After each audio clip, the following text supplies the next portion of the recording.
Info seputar Jepara.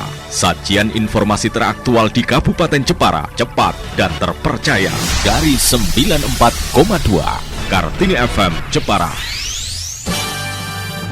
Kapolres Jepara tanggapi penolakan pemakaman dengan status probable.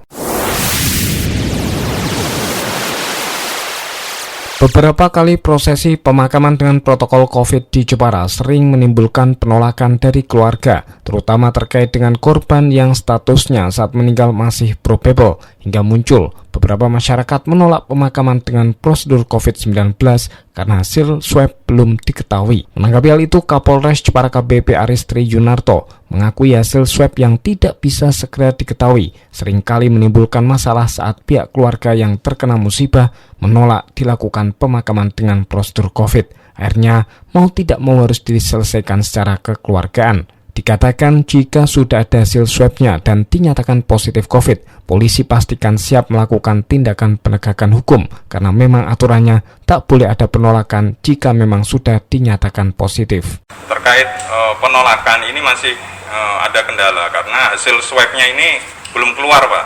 Kalau hasil swabnya belum keluar, berarti kita belum bisa melakukan penegakan hukum. Kecuali hasilnya udah jelas swabnya positif, dia menolak, ya baru bisa dilaksanakan penegakan hukum. Masalahnya untuk swab ini kadang-kadang hasilnya belum ada, jadi itu yang membuat menyulitkan kita gitu.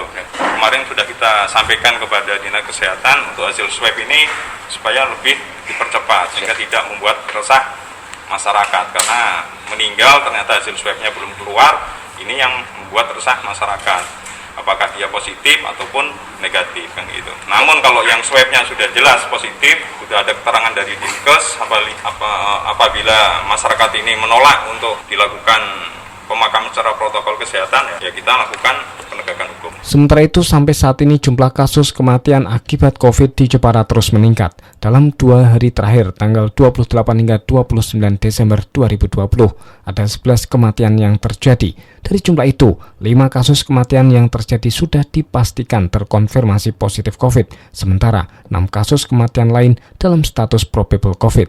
Rinciannya, hari Senin ada 6 kasus dan Selasa ada 5 kasus. Dari semua kasus kematian tersebut, ada 3 keluarga yang menolak dilakukan pemakaman sesuai protokol COVID. Semuanya merupakan kasus probable COVID-19. Dian Ardiansah dari Kartini FM Jepara melaporkan.